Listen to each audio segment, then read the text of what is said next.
Twenty में स्वागत है आपका। मैं हूं योगेंद्र। आप देख रहे हैं नारी और नारी का 100वां एपिसोड। हमने जो सफर तय किया था, आज हमारे 100वां एपिसोड है और इस एपिसोड में हमारे साथ कुछ हमारे खास मेहमान हैं, जिसे मैं कहूंगा कि भारत की बेटियां, जो आज आप हमारा स्लोगन देख रहे हैं। हमारे साथ कर्नल रीटा बख्शी हैं, हमारे साथ आईपीएस अधिकारी प्रीति जैन हैं और हमारे साथ आईएएस ऑफिसर श्रुति भारद्वाज हैं। सभी का स्वागत है। जो एक सफर जिस मकसद के साथ हमने शुरू किया था, मुझे लगता है कि काफी लोगों का स्नेह हमें मिला और वो इसी वजह से हम आगे बढ़ते रहे। कोविड के दरमियान भी हमने बहुत कुछ लोगों को जोड़ा, चाहे वह हेल्थ से जुड़े मुद्दे हों, एजुकेशन से जुड़े मुद्दे हों, परिवारों से जुड़े मुद्दे हों, तमाम चीजों को हमने छूने की कोशिश की है। और एक बार आप स्क्रीन पे जो आंकड़े देख रहे हैं, उसके साथ ही दो चीजें होती हैं कि हम दो, जैसे कई बार कहा जाता है कि गिलास पानी का भरा हुआ है, आधा आधा खाली है। लेकिन आधा खाली है वो जनरली नहीं कहते हैं। अगर पॉजिटिव सोच के साथ कहें तो हम कहेंगे कि आधा गिलास भरा हुआ है। 1951 में जब पहली बार सिविल सर्विसेज में महिलाओं को अवसर मिला, उसके बाद से आज तक मैं इन परिणामों को बहुत संतोषजनक तो नहीं कहूंगा, लेकिन फिर भी हम ये कहेंगे कि आज भारत में महिलाएं पॉलिसी मेकर हैं, देश के संचालन में महत्वपूर्ण भूमिका है। दो प्रेसिडेंट इस देश ने दिए, एक महिला प्रधानमंत्री और कई राज्यों की मुख्यमंत्री महिला हैं। सबसे बड़ा जो एक अहम सवाल है, क्योंकि ये कहा जाता है कि पुरुषवादी सोच से आज भी हम बाहर नहीं निकल पा रहे हैं, लेकिन मैंने बहुत स्टडी की है, लोगों से पूछा, जहां जहां पे भी जो गवर्नमेंट रही है वहां पे पुरुष मुख्यमंत्री हो चाहे प्रधानमंत्री हो, वो जो कर पाए महिला नहीं कर पाई हो, ऐसा बिल्कुल नहीं हुआ। किसी जिले में कलेक्टर या एसपी पुरुष रहा हो और महिला वो नहीं कर पाई हो, बिल्कुल नहीं है। लोग ये कहते हैं कि ज्यादा बेहतर काम क्या, मैडम ने हमें कोई टाइम बाउंड नहीं रखा, कितने बजे मिलेंगी, यहां जाना है वहां नहीं जाना है। तो मुझे लगता है कि बेटियों के प्रति वो धारणा बदलनी होगी कि महिलाएं नहीं कर सकती हैं, कर सकती हैं। रीटा जी हमारे साथ में बैठी हैं और डिफेंस में भी उस कोर से जुड़ी हुई हैं जिसमें असला बारूद होता है। तो चले हम हमारा एपिसोड शुरू करेंगे। मैं रीटा जी आप ही के पास आना चाहूंगा। सबसे पहले तो हमारा 100वां एपिसोड और देश अमृत महोत्सव मना रहा है, हम भी उसी में, हमें सौभाग्य है कि आप तीनों लोग अलग अलग फील्ड से जुड़े हुए हैं, लेकिन पूरे समाज को नाज है कि भारत की बेटियां किस मुकाम तक पहुंच पा रही हैं। कभी आपको लगता है कि हम भी किसी से मोटिवेट हुए और हम कहीं पे भी जाते हैं तो खासकर गर्ल्स को आगे बढ़ा सकें? क्योंकि दो तरह के माहौल हैं देश में। एक तो जिस तरह से महिलाओं के प्रति अपराध, वो कहीं पे भी सभ्य समाज में आज नहीं वर्षों से चला रहा है और विकसित राष्ट्रों में भी इसे कोई इनकार नहीं कर सकता। लेकिन फिर भी अगर हम ये सोच के कि महिला है बाहर नहीं निकलेगी, पता नहीं क्या होगा, तो मुझे लगता है कि हम आगे नहीं बढ़ सकते हैं। महिला खुद अपना रास्ता चुन रही है, बना रही है, ये मुझे लगता है कि समाज के लिए, इस देश के लिए बहुत बड़ी सुकून की बात है। आपका जो एक्सपीरियंस है, आप चाहेंगी कि यहाँ बच्चियां इस तरह से आपकी तरफ और दिखाई दें, वो चाहे डिफेंस की कोई भी कोर हो, कोई भी यूनिट हो, कोई रेजिमेंट हो, और अवसर भी मिल रहे हैं। पाताल से लेके आकाश तक बेटियां दिखाई देती हैं। हाँ जी, सबसे पहले तो मैं आपको मुबारकबाद दूंगी। आपका 100th एपिसोड है एंड इतना अच्छा पर्व के दौरान है भारत में हमारा अमृत महोत्सव बन रहा है। तो मैं सारे व्यूअर्स को पहले तो नमस्कार करती हूँ एंड आपको मुबारकबाद देती हूँ, आपके चैनल को। आपने जो सवाल किया है रिगार्डिंग मोटिवेशन, एंड आज जो हमारे सारे व्यूअर्स देखते हैं गर्ल्स की प्रोग्रेस एंड डेवलपमेंट के ऊपर, तो ये ऑटोमेटिकली अपने आप ही बता रहा है कि हमारे समाज में एक चेंज आ गया है। हमारे अभी जो राष्ट्रपति नियुक्त हुई हैं, हमारे श्रीमती द्रौपदी मुर्मू, और हमारे क्या बोलते हैं इतने अच्छे पार्टिसिपेंट्स ने कॉमनवेल्थ में अपने gold medal and bronze, silver सब हासिल किया है एंड इक्वल भागीदारी दिखाई है हमारी लेडीज ने, गर्ल्स ने ऑफ द सोसाइटी। तो मैं अब ये सोचना कि लेडीज गर्ल्स पीछे हैं, ये तो गलत हो जाएगा। बट हाँ, जिस मेहनत और सोसाइटी के बीच से निकल के आ रही है वो तारीफ काबिल है, और हम अगर इसमें थोड़ा सा भी योगदान दे सकते हैं समाज में मोटिवेट करने को हैं यंग लड़कियों को, तो मैं बिल्कुल इसमें शामिल होना भी चाहूँगी। और मैं हर लड़की को ये भी बताना चाहूँगी, उनके माता पिता को, कि बेहिचक बच्ची को पढ़ाएं लिखाएं और उनका जिधर भी इंटरेस्ट है, दैट इज स्पोर्ट्स में, डिफेंस में आना चाहती हैं, सिविल सर्विसेज में जाना चाहती हैं, डॉक्टर बनना चाहती हैं, तो प्लीज़ आप सपोर्ट कीजिए, बिकॉज टैलेंट और जज्बा बहुत ज़्यादा है गर्ल्स में आजकल, एंड एक्सपोजर भी दे उनको, सो दैट वो अपना ड्रीम, अपनी मंजिल हासिल कर सके। सो इस पर्व में मैं तो यही मैसेज देना चाहूँगी हर पेरेंट को और हर गर्ल को कि हिचकिचाए नहीं, डरे नहीं, एंड मेहनत से आगे बढ़े। बिल्कुल, निश्चित रूप से। और ये बंदिशों के साथ साथ ये सही बात है कि परिवार का सपोर्ट, रीटा जी, परिवार का सपोर्ट महत्वपूर्ण होता है, क्योंकि मैं अक्सर बात करता हूं तो ये बात आती है कि जब तक परिवार का सपोर्ट नहीं होता है, लेकिन फिर भी कई बार हवाओं से टकरा करके विपरीत स्थितियों में भी हमें उड़ान भरनी होती है और भरते भी हैं। पंख बहुत मजबूत होते हैं, आसमान खुला होना चाहिए। तो ऐसा भी लगता है कि बहुत सारे लोग, ये होता है, मैं अभी दिन में मैं किसी से बात कर रहा था, तो जनरली जब एपिसोड होता है तो हम जो भी कोई बात करते हो तो मैं कुछ ना कुछ उसमें से निकालने की कोशिश करता हूँ। तो मैंने पूछा कि बेटी आपकी स्पोर्ट्स में अभी स्टेट खेला, उसने नेशनल की तैयारी कर रही है कि नहीं साहब, अब तो हम चाह रहे हैं कि नवंबर में मैरिज कर दें, उसके बाद में देखो वो जाने ससुराल वाले जाने। तो थोड़ा सा इस सोच को बदलना होगा। कुछ जगहों में तो बदल गया है, अगर आप मैरी कॉम को देखें। हाँ बिल्कुल, so she is a married woman. आप और भी बहुत सारे स्पोर्ट्स हमारे लेडीज हैं जो ऑलरेडी मैरिड हैं, एंड अभी भी जिस भी एज स्टेज में हैं वो गोल्ड मेडल भी ला के दे रही हैं इस भारत देश को। सो मैं नहीं मानती ये, अब विचार बदल चुका है, बट हमें इसको और दूर इलाकों तक पहुंचाना है, ये हमारे ऊपर जिम्मेदारी है, आपके चैनल के माध्यम, हम लोगों के माध्यम से, कि भाई अब समय थोड़ा बदल रहा है। इवन इन लॉज, हस्बैंड, इनको सपोर्ट करना चाहिए। अगर काबिलियत है गर्ल के अंदर, चाहे वो स्पोर्ट्समैन है, चाहे वो जॉब कंटिन्यू करना चाहती है, आई बिलीव मैम लोग भी मेरे से एग्री करेंगे इस मामले में, कि जो भी प्रोफेशन में वो आगे बढ़ना चाहती है, I believe husband, parents, in law, सबको सपोर्ट करना चाहिए। मैरिज तो एक प्रोसेस है हमारी लाइफ में आगे बढ़ने का, माइलस्टोन है, तो ये कोई हिंड्रेंस नहीं होना चाहिए। जी निश्चित रूप से, बिल्कुल इस ओर बढ़ना भी चाहिए। तब ये सोच बदलने की आवश्यकता है, बदली भी है, बात सही है। तभी हम देख पा रहे हैं कि जो स्थितियां बदली हैं, आजादी के वक्त क्या पोजीशन थी, और खैर हमें इतिहास से भी बहुत कुछ सीखना चाहिए। आजादी का इतिहास भी अगर हम उठा के देखें तो उसमें महिलाओं का, बच्चियों का क्या रोल रहा था, ये भी एक देखने की बात है। प्रीति जी, मैं आपके पास आना चाहूंगा, आपके फील्ड पोस्टिंग भी रही हैं, आप सीधा आप पब्लिक सर्विस में हैं, क्या महसूस करती हैं कि हाँ बिल्कुल महिलाएं आगे बढ़ रही हैं, और बहुत सारी एक सुकून भी मिलता होगा जब आप बच्चियों की टोलियां देखती हैं साइकिल से जा रही हैं स्कूल में, तो उन्हें कभी मिलने का अवसर भी मिलता होगा। क्या कहते हैं आप लोग उनको कि हाँ, और उनकी कुछ प्रॉब्लम्स आती हैं जिनको हम दूर कर सकें? मैं अभी कुछ टाइम पहले देख रही थी कि 1951 में पहली बार सिविल सेवा में महिलाओं को शामिल करने का निर्णय किया गया, और आज जब हम आज़ादी के 75 साल को एक अवसर के रूप में, एक त्यौहार के रूप में सेलिब्रेट कर रहे हैं, तो निश्चित रूप से तब से लेकर, आज़ादी से लेकर अब तक देश में बच्चियों की स्थिति, महिलाओं की स्थिति में बहुत ज़बरदस्त परिवर्तन हुआ है, लोगों की सोच में परिवर्तन हुआ है। जो सुनने में आता है, पुराने टाइम में बच्चियों को ज़्यादा पढ़ाया नहीं जाता था, और जैसे अभी आपने एक बात की कि अब भी कहीं ना कहीं ये सोच है कि हम शादी कर देंगे, उसके बाद ससुराल वाले जाने हैं, तो कुछ जगहों पे ये सोच है, लेकिन अब बच्चियों की दूसरी, बहुत सारे पेरेंट्स की सोच बदल रही है कि हमें बच्चियों को आगे बढ़ाना है, उनको पढ़ाना लिखाना है। वो चाहते हैं कि उनकी बच्ची कुछ ऐसा करे जिससे वो ना केवल आत्मनिर्भर हो, बल्कि उनका, उनके परिवार का, उनके समाज का मान या गौरव बढ़ाए। तो अभी जगह जगह जो फील्ड पोस्टिंग्स रही हैं, जगह जगह जहां इस सिविल सर्विस के दौरान लोगों से मिलने का, मुखातिब होने का मौका मिलता है, तो अनवरत ये देखने को मिला है कि न केवल परिवार के लोग चाहते हैं, बच्चियां भी आज के दिन ज्यादा कॉन्फिडेंट हैं। उन्हें ये विश्वास है कि उन्हें अब परिवार किसी काम में जाने के लिए, जिसको वो as a passion, as a career लेना चाहती हैं, परिवार के लोग इसे उसके लिए नहीं रोकेंगे, बल्कि आगे बढ़ने में माँ बाप, दादा दादी, जो भी परिवार के लोग हैं, उनका सहयोग करेंगे।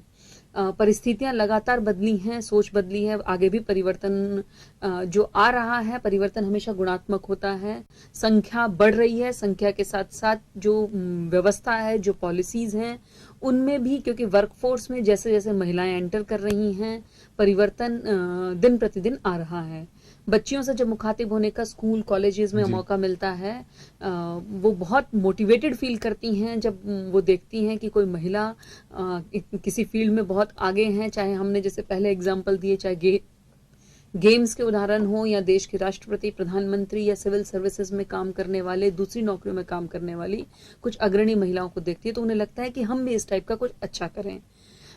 एक समस्या जो इस रास्ते में ज़रूर आती है और मुझे लगता है, क्योंकि मैं कहीं ना कहीं पुलिस डिपार्टमेंट में काम करती हूँ, तो उस दृष्टि से कि अभी भी कहीं ना कहीं बच्चियों के साथ सेफ्टी से जुड़े हुए इश्यूज बहुत ज़्यादा हैं। बच्चियों को स्कूल जाते हुए, कॉलेज जाते हुए कहीं ना कहीं ईव टीजिंग या दूसरे प्रकार के कमेंट्स का सामना करना पड़ता है, या कहीं ना कहीं ये सोच आ जाती है कि किसी भी बच्ची के साथ, महिला के साथ कुछ भी दुर्व्यवहार किया जा सकता है। इस सोच के लोग भी हमारे समाज में बहुत सारे हैं, जिनके माइंडसेट को परिवर्तित करना और बच्चियों के लिए, महिलाओं के लिए एक सुरक्षित वातावरण तैयार करना, जो वातावरण ना केवल वर्क प्लेस पे हो बल्कि घर पे भी हो, और घर से वर्क प्लेस तक पहुंचने के पूरे रास्ते पर, उसकी पूरी यात्रा में उसको एक सेफ एनवायरनमेंट मिले। ये हमारे देश के लिए एक सबसे बड़ी चुनौती है और निर्भया जैसे केसेस ने हमारे लिए इस चुनौती को एक मुखर रूप में सामने रखा है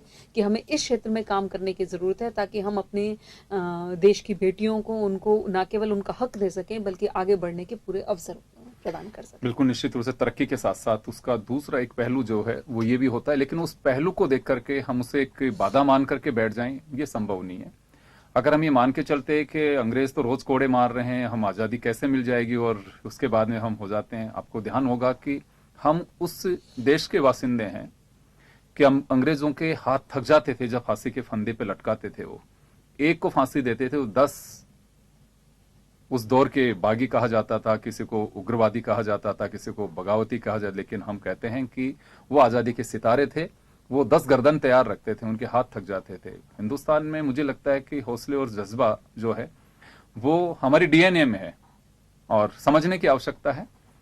तो हमारा मकसद भी ये है कि हम केवल यह सोच के चलें कि उस शहर में अगर बच्चे को पढ़ने भेजेंगे वहां तो इस तरह की घटनाएं होती हैं, बिल्कुल नहीं, डरने की कोई आवश्यकता नहीं है। घटनाएं हो सकते हैं, इसे खारिज नहीं किया जा सकता है, एक्सीडेंट है वो तो कहीं भी हो सकता है, लेकिन सोच बदलने की आवश्यकता है। और सोच जब बदलेगी तो जिन घटनाओं से आप चिंतित हैं वो भी नहीं होंगी, क्योंकि हमें हर घर से, हर मोहल्ले से वो एक महसूस करना चाहिए कि इन घटनाओं का अंजाम क्या होता है, और अगर हमारे को बेटी होती है, ऐसा होता है तो कैसा लगता है। ये खुद को उस जगह खड़े होकर के अगर हम सोचना शुरू करेंगे तो मुझे लगता है कि जो चिंता प्रीति जी की है उस समाज की, इस देश की, शायद वो भी नहीं रहेगी। श्रुति जी, आपके पास आना चाहूंगा। आप एसडीएम भी रही हैं, एडीएम भी रही हैं, बहुत सारे पदों पे रहे, सीधा एक पब्लिक के बीच में मीटिंग्स में भी बहुत सारी बात होती है, खासकर महिला सुरक्षा, दूसरी चीजें, इस तरह की बातें आती हैं। तो कभी हम लोग महसूस करते हैं कि हाँ बिल्कुल, खासकर महिला है तो महिला के प्रति सॉफ्ट कॉर्नर हो। हालांकि जब आप आईएएस बनी होंगी तो उस दरमियान ये कभी नहीं सोचा होगा कि मुझे महिला के लिए बनाया गया है कि पुरुष के लिए बनाया गया। आप पॉलिसी मेकर हैं, सभी को ख्याल रखना है, संविधान आपको तमाम चीजों से दूर रखने के लिए, लेकिन फिर भी आज भी एक सॉफ्ट कॉर्नर रखने की एक आवश्यकता इस नाते है कि बच्चियां निकल नहीं पाती हैं, निकलती हैं तो उन्हें हम प्लेटफॉर्म दे सके, रास्ता बता सकें, आगे बढ़ा सकें। आज भी एक सॉफ्ट कॉर्नर होता है। तो कभी ये महसूस करते हैं कि हाँ बिल्कुल उस दिशा में आगे बढ़ाना चाहिए हमें? योगेंद्र जी, जो हमारे वेद हैं, पुराण है, हमारी संस्कृति है, उसमें अर्धनारीश्वर की परिकल्पना है, शिव और शक्ति, यानी दोनों समान, और जब इन दोनों का समन्वय होता है तो ही सृष्टि का निर्माण होता है। तो मैं कहूंगी कि विशेषाधिकार नहीं, शायद मैं आपसे डिसएग्री कर रही हूँ, महिला को कोई विशेषाधिकार नहीं चाहिए, बट समान अधिकार जरूरी। अगर वहां की अवचेतना लोगों में आ रही है और नारी की अवचेतना को वो समझ रहे हैं और एक्नॉलेज कर रहे हैं, और इस जो हमारी ओल्ड संस्कृति है, आज के परिप्रेक्ष्य में देख लीजिए, पुराने परिप्रेक्ष्य में देख लीजिए, यदि उसको हम इतना महत्व दे पाते हैं तो मैं कहती हूँ the world is open for women. बस वो एक समझ की जरूरत है। ये ज़रूर है कि जब हम लोग सर्विसेज में आए थे तो ऐसा कोई महिला का रिजर्वेशन भी नहीं था, जबकि आज तो ये सब चीज़ें हम देख रहे हैं कि रिजर्वेशन भी है, एक पॉजिटिव प्रोटेक्शन भी है महिलाओं के लिए। तो वो हमें चीज़ देखने को मिल रही है। लेकिन मैं कहूँगी कि ज़्यादा पॉलिसी फ्रेमवर्क में सपोर्ट की बजाय हमें जो मानसिक उबार आना चाहिए, जो मानसिक चेतना आनी चाहिए for that concept which is as old, जो हमारी संस्कृति का भाग है, यदि हम उसको समझ लें, उसको अडॉप्ट कर लें और महिलाएं स्वयं उसके लिए अपनी कॉन्शियसनेस से, अपनी जागृति से, अपने जुनून से, अपने पैशन को फॉलो कर ले तो anything is possible for them.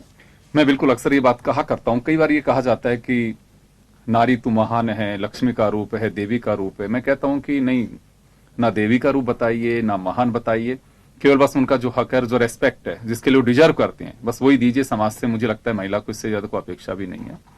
और जैसे आपने कहा कि बिल्कुल ग्रंथों में भी है, महिला का वो बड़प्पन हमें कोई से भी युग में आप देख करके चल सकते हैं। मैं ये नहीं कह रहा है कि महिलाओं के बीच बैठा हूं और नारी हमारा एपिसोड है तो केवल महिलाओं की बातें कर रहा हूं, ऐसा नहीं है। बिल्कुल है, इतिहास भी गवाह है इस बात का। कोई भी क्षेत्र कैसा भी फील्ड रहा हो तो उसमें बिल्कुल यही सब चीजें होती है। मैं रीटा जी आपके पास आना चाहूंगा कि अक्सर ये माना जाता था कि सेना है, अच्छा ऑफिशियल काम करती होंगी लड़कियां, या फिर मेडिकल कोर में चली जाती होंगी। तो मुझे लगता है कि मैं जर्नलिस्ट हूँ, बहुत सारी चीजें देख रहा हूँ, डिफेंस को मैं कवर करने का बहुत बार अवसर मिला है, आप लोगों से कई बार मुलाकात हुई है।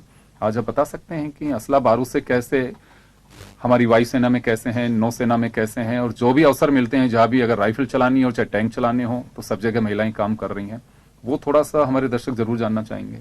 हाँ बिल्कुल, ऐसा है कि आर्मी में अभी सपोर्ट आर्म्स एंड सर्विसेज में वुमेन का कमीशनिंग हो रहा है, वुमेन ऑफिसर्स का।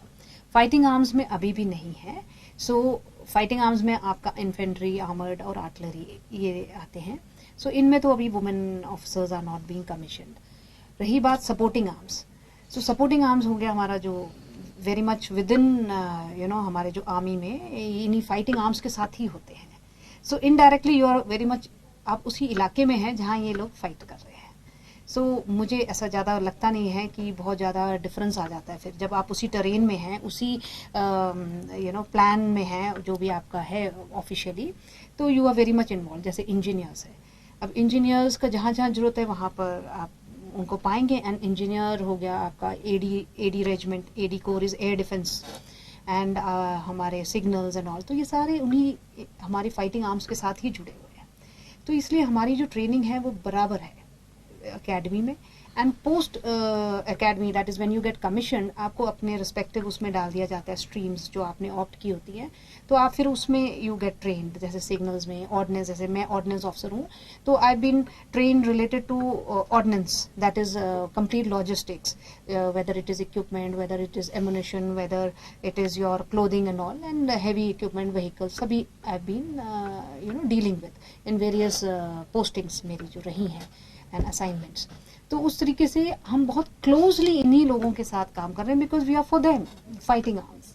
तो मतलब आपके जो सवाल था कि भाई हम कितना इन्वॉल्व हैं, तो we are very much involve with all the main task जो आर्मी के होते हैं।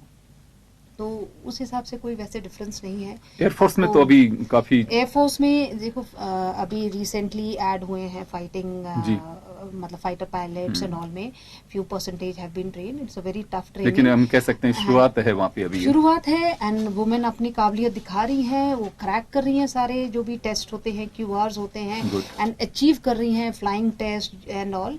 सिमिलरली नेवी में चॉपर्स के पायलट्स तो पहले से भी थी, इवन ऑप कारगिल में आपने देखा है, लॉजिस्टिक्स में हमारे चॉपर पायलट्स, वुमेन पायलट्स थी, and they have been participated during op Vijay also, Kargil के टाइम में। सो ऐसे बहुत आपको एग्जाम्पल्स मिलेंगे, बट नफरी कम है इसलिए जानकारी कम है, you know, the strength is less. So जैसे जैसे हम इवॉल्व होंगे उतना वो बढ़ेगी स्ट्रेंथ परसेंटेज, एंड आपको ज़्यादा दिखेंगे। बट ऐसा है कि they all are performing very well, system is supporting them, training them, and output भी अकॉर्डिंगली आ रही है। सो अब वो धारणा रखना कि आर्मी में डिस्क्रिमिनेट है या लेस वो है, ऐसा नहीं है। It is directly based on vacancy and availability. But yes, हमारी women have proved their capabilities and they have now fighter pilots हैं, उसके बियॉन्ड तो है नहीं कुछ। एंड नेवी में भी they are very much with the ships and all, they are sailing. And आपके आर्मी में, एज आई मैंशनड, आर्मी में भी सब जगह है। सो they are very much equally involved in all the aspects of आने वाले defense. समय में हम ये रेशो देख सकते हैं कि बढ़ता जाएगा भी। हाँ, जैसे डिमांड होगी। अभी इस बात में कमेंट करना तो अभी मैं I am not the right person to speak on this thing, but since we all are there तो हो रहा है, सब चेंजेस आ रहे हैं and it is a positive change from both side, from the system, from the government and even the girls, they are also giving and showing their interest. उतना tough training में पास हो रही हैं, आ रही हैं, सो दोनों तरफ से इट इज बोथ वेज। सो हम अच्छा चेंज देख रहे हैं दोनों साइड से। गर्ल्स भी आ रही हैं आगे, पेरेंट्स सपोर्ट कर रहे हैं, सो वो लॉन्ग सर्विस भी दे रही हैं, ऐसा भी नहीं है कि शॉर्ट सर्विस किया चले गए, तो उस तरीके से कंटिन्यूटी भी है। So that way, so it is a good change in our society. आज की तारीख में अगर हम बात करते हैं 75th इंडिपेंडेंट ईयर अगर हम बना रहे हैं, तो yes, there is lot of change and a very positive change and we should appreciate it. Good, बिल्कुल वो तस्वीर आने वाले वक्त में और बदलेगी। प्रीति जी, आपके पास आना चाहूंगा। पहले हम जब देखते थे, देखिए पहले हमारे यहाँ पे 30 जिले थे, 27, 30, 33 जिले हो गए। अब उस वक्त देखते थे कि अगर कोई एसपी 1 या 2 किसी डिस्ट्रिक्ट में देखने को मिलते थे और पूरे प्रदेश में चर्चा होती थी। अब तो लिस्ट में होता है तो वो सरप्राइज नहीं होता है कि फीमेल कोई एसपी है। ये बदलाव तो हम एक कह सकते हैं कि हाँ, कभी ऐसा महसूस होता है कि लिस्ट आती है तो कि अच्छा इसमें थोड़ा सा ये दिखा गया है कि महिलाओं को कम, वो मुझे नहीं लगता है कि आज भी शायद 6 या 7 डिस्ट्रिक्ट्स में महिलाएं हैं भी अपने यहाँ पे। समय बहुत चेंज हो गया है, नो डाउट। एक टाइम था जब, जैसा आपने कहा, लिस्टों में किसी जिले में एसपी कलेक्टर महिला नजर आते थे। मुझे याद है 2016 में जब मेरी एसपी टोंक पोस्टिंग हुई थी तो मैं लगभग 2 साल तक राजस्थान में अकेली लेडी एसपी थी। और अभी आप जब हम बात करते हैं, अभी जब चित्तौड़ से मेरा ट्रांसफर हुआ, हम 6 लोग फील्ड में काम कर रहे थे और आज भी 6-7 महिलाएं जिला एसपी की भूमिका में हैं। और जितनी संख्या महिलाओं की ओवरऑल जो स्ट्रेंथ आईपीएस में है, उसके कंपैरिजन में, उसी कंपैरिजन में उनको पोस्टिंग मिली हुई है। तो मेरा मानना है कि चाहे सिस्टम के स्तर पे हो, सरकार के स्तर पे हो, सोच निश्चित रूप से बदली है और वो विश्वास डेवलप हुआ है। लोग हमेशा से ये मानते रहे हैं कि महिलाएं ज्यादा उदार होती हैं, उनका व्यवहार ज्यादा अच्छा है, व्यवहार कुशल रही हैं, लेकिन ये विश्वास कि नहीं, टफ से टफ काम को भी महिला बहुत ही मजबूती से और बहुत ही बेहतर तरीके से संपन्न कर सकती हैं, वो विश्वास हाल के वर्षों में बहुत ही अपैरेंटली लोग देखने को मिला है। आज आप देख रहे हैं राजस्थान के बड़े से बड़े जिलों में टफ से टफ टास्क के लिए जो वुमेन ऑफिसर्स हैं उनको इंटरेस्ट किया गया है। और हर वक्त ये देखने में आया है कि जब भी महिलाओं को कोई चुनौती दी गई है, उन्होंने उस काम को बहुत ही बेहतरीन ढंग से अंजाम दिया है। नो डाउट कई बार एक्स्ट्रा एफर्ट भी लगाने पड़ते हैं। जब आज यहाँ हम 3 लेडी ऑफिसर्स बैठे हुए हैं, ये देखते हैं कि कई बार अपनी एफिशिएंसी को प्रूव करने के लिए डबल एफर्ट्स या एक्स्ट्रा एफर्ट्स लगाने पड़ते हैं। देखिए, पता नहीं जीवन में ईश्वर करे कभी हम लोगों को नहीं देखना पड़े। कोविड के दरमियान भी आप एसपी रही जी, तो वो एक थोड़ा डिफरेंट फेज रहा। लोगों ने जनरली, जो law and order abiding citizens हैं, उन्होंने जो भी डायरेक्शन सरकार के स्तर पे, जो भी डायरेक्शंस अलग अलग स्तर से जारी हुए, हमने लोगों को कन्वे किए, उनको कन्विंस करने की कोशिश की कि उनकी खुद की सेफ्टी के लिए हैं। और लोगों ने बहुत बेहतरीन तरीके से, बिना ये देखते हुए कि ये डायरेक्शन जिले में किसी महिला एसपी के द्वारा आ रहे हैं या पुरुष एसपी के द्वारा आ रहे हैं। पुलिस जनरली काफी सारे रिस्ट्रिक्शंस लगाती हैं, बट लोगों ने बिना किसी इस डिफरेंस के लोगों ने एक्सेप्ट किया। और आज भी आप यदि कहीं से फीडबैक लेंगे तो जनरली सभी महिला ऑफिसर्स की आपको बहुत अच्छा फीडबैक मिलेगा कि उनकी वर्किंग बहुत एफिशिएंट है, वो बहुत अच्छा परफॉर्म कर रहे हैं। और साथ ही साथ लोगों में भी कहीं ना कहीं जब वो महिलाओं को इन पदों पर देखते हैं तो उनमें ये विश्वास जागृत होता है कि अब हमारी समस्याओं को ज्यादा संवेदनशील तरीके से सुना जाएगा, जो इनहेरेंट क्वालिटीज महिलाओं में होती है उसकी वजह से। और ये ट्रस्ट फैक्टर या जो बिलीफ लोगों का है, ये कहीं ना कहीं मुझे लगता है महिलाओं की सफलता है कि, और उनको प्रेरित करती है कि वो अपने घर की चौखट से बाहर आके बाहर काम करें, लोगों को अपनी चीजें डिलीवर करें, जिसका कि फायदा ओवरऑल सिस्टम को हो, हमारे देश को हो और हमारे समाज में एक आमूलचूल परिवर्तन आए, ताकि आने वाले समय में हमारी जो और महिलाएं और बच्चियां इस रास्ते पर आगे बढ़ने वाली हैं, उनके लिए परिस्थितियां और ही ज्यादा बेहतर हो। बिल्कुल, निश्चित रूप से, क्योंकि मेरा सवाल ये इस वजह से था कि दोहरे, देखिए कोई भी महिला होती है, घर से लेके ऑफिस तक बड़ी भूमिका होती है। और वो ज्यादातर, अगर रिसर्च की हम रिपोर्ट भी देखें, बहुत सारे लोग इस पे अपनी रिसर्च की है, उसमें भी ये आता है कि सॉफ्ट कॉर्नर होता है अगर कोई भी व्यक्ति आता है। उसके बाद में प्रीति जी, एक और छोटा सा मेरा सवाल होगा। महिला को ये माना जाता है कि पुरुष थोड़ा सख्त होता है, एज ए एसपी आप सख्त भी रहें तो एक थोड़ा सा अंदर ये होता है कि मैडम है, थोड़ी कूल होगी, अभी नहीं तो थोड़ी देर बाद होगी। ये कभी दिखता है ऐसा? ये वैसे ज्यादा अच्छा फीडबैक तो आप ही दे सकते हैं कि आप सभी तरीके से जज करते हैं और सबकी इन्फॉर्मेशन लेते रहते हैं। पर मेरा यह मानना है कि ऐसा कहीं नहीं आया कि महिलाओं ने अपनी सॉफ्टनेस की वजह से अपने काम में किसी प्रकार की ढिलाई बरती हो या लोगों को कहीं यह महसूस करने का मौका मिला हो कि क्योंकि महिला है इसलिए सिचुएशन को सही से हैंडल नहीं कर पाई। आपने देखा राजस्थान में अलग अलग जगह बड़े से बड़ा क्राइम भी होता है, बड़ी से बड़ी लॉ एंड ऑर्डर सिचुएशंस भी आई हैं, गत समय में भी आपने रिसेंट टाइम्स में भी देखी होंगी, और प्रत्येक महिला ने जो भी उससे जुड़ी रही है अपनी तरफ से बेहतरीन परफॉर्मेंस दिया है। और मुझे रिसेंट में एक ऑफिसर ने कहा कि मुझे उम्मीद नहीं थी कि लेडी ऑफिसर इतना शानदार काम कर सकती है, लेकिन आई वॉज सरप्राइज्ड कि राजस्थान के जो 43 पुलिस डिस्ट्रिक्ट्स हैं उसमें से आधे से ज्यादा एसपी जिस घटना से घबरा जाते महिला ऑफिसर ने बहुत बेहतरीन तरीके से काम किया। तो मेरा यह मानना है कि ये इस बात से डिपेंड नहीं करता है कि महिला कितनी उदार है, सॉफ्ट है, व्यक्ति की सोच और काम की डिमांड ये डिसाइड करती है। और मुझे लगता है कि महिलाएं इसमें बेहद सक्षम हैं कि परिस्थिति के अनुसार कहाँ किस प्रकार का निर्णय लेना है। बिल्कुल, निश्चित रूप से आप उन डिस्ट्रिक्ट्स में भी रही हैं कि जहां पे पंजाब से लगता हो हनुमानगढ़, जहां पे आप अंदाजा लगा सकते हैं कि किस रूट के जरिए वहां पे स्मगलिंग और खासकर जिससे पूरा समाज को और देश को चिंता है कि नशे की जो लत है, आपने जाते ही एक ऑपरेशन भी किया वहां पे, शायद हनुमानगढ़ का सबसे बड़ी कार्रवाई होगी।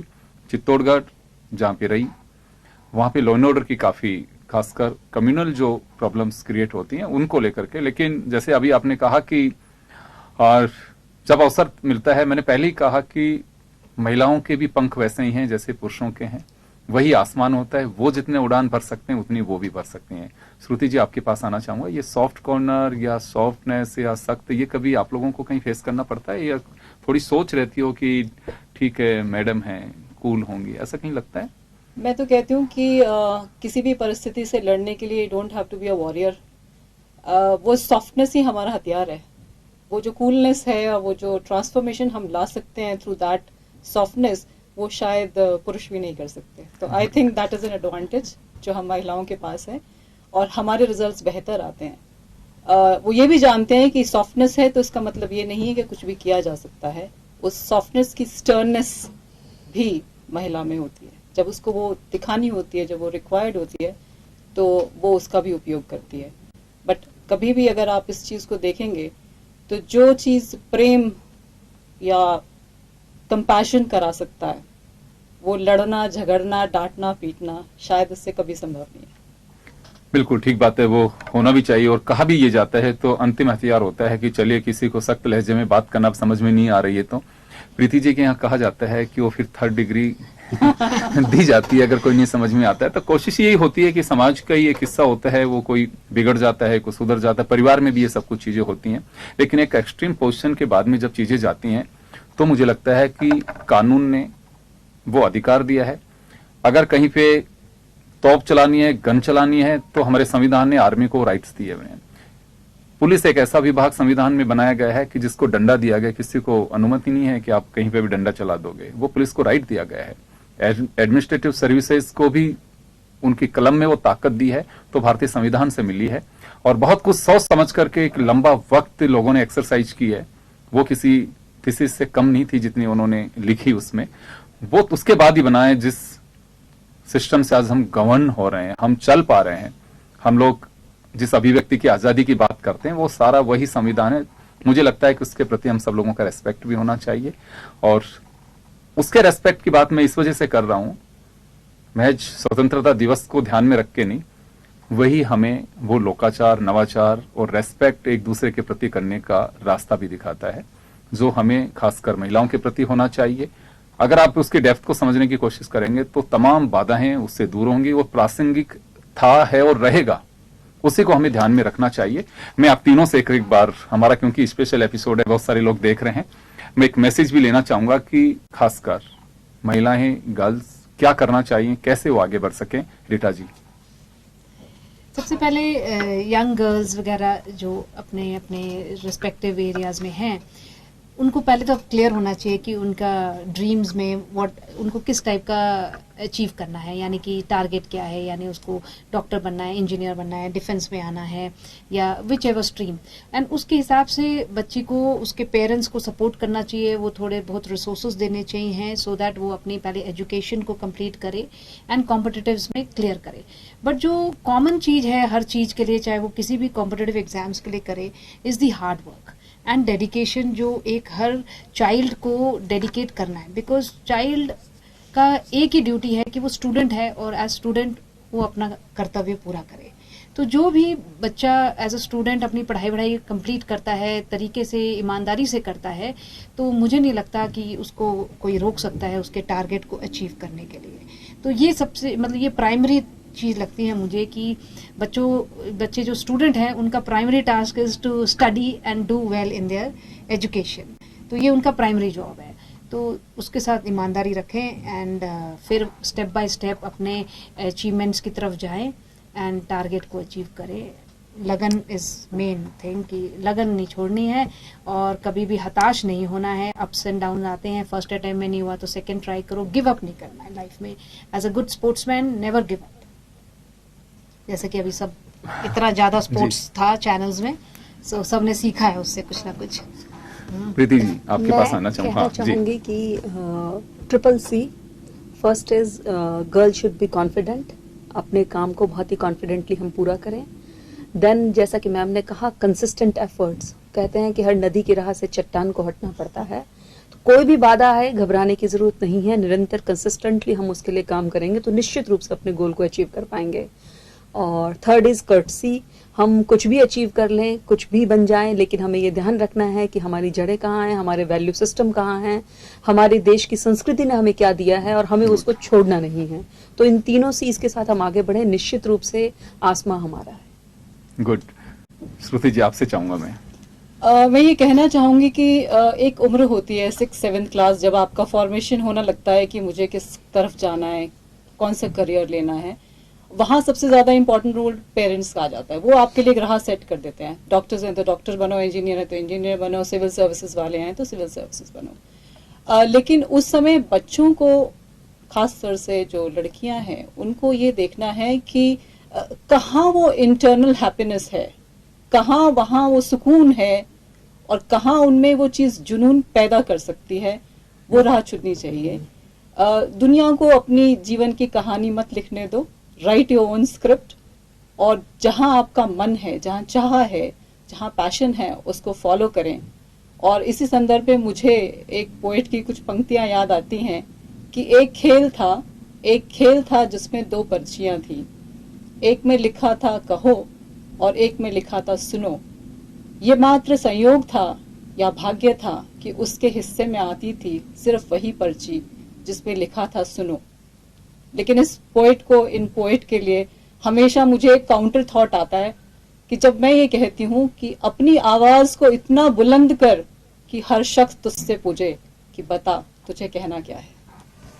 बहुत अच्छा, मुझे लगता है कि सार्थक रहा हमारा इस 100वां एपिसोड, और एक जो हमारा मकसद था कि हम कुछ बता सकें खासकर महिलाओं के लिए, बच्चियों के लिए, वो मकसद हमारा पूरा हो पा रहा है। और अगर आप शायद तीनों नहीं होती तो मुझे लगता है कि कुछ अधूरापन रहता।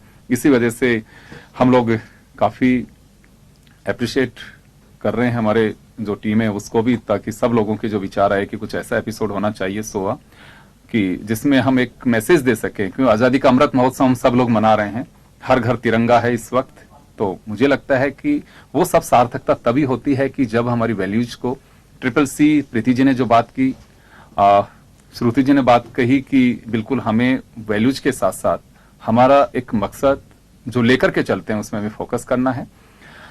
रीटा जी ने जो बताया कि बिल्कुल आप लोगों को रेस्पेक्ट के साथ साथ अपना एम चुनना और उसके पीछे जुनून पैदा करना चाहिए। चलिए, हमारी सार्थकता और देश की सार्थकता तभी रहेगी जो हम कुछ लेकर के आते हैं, अगर वास्तव में उसके परिणाम भी वैसे आए सामने, तो मुझे लगता है कि हमारी आजादी की बुलंदियां और ऊपर होंगी। बहुत बहुत शुक्रिया तमाम अतिथियों का और हमारे दर्शकों का। नारी में इतना ही, दीजिए इजाजत, नमस्कार। Thank you.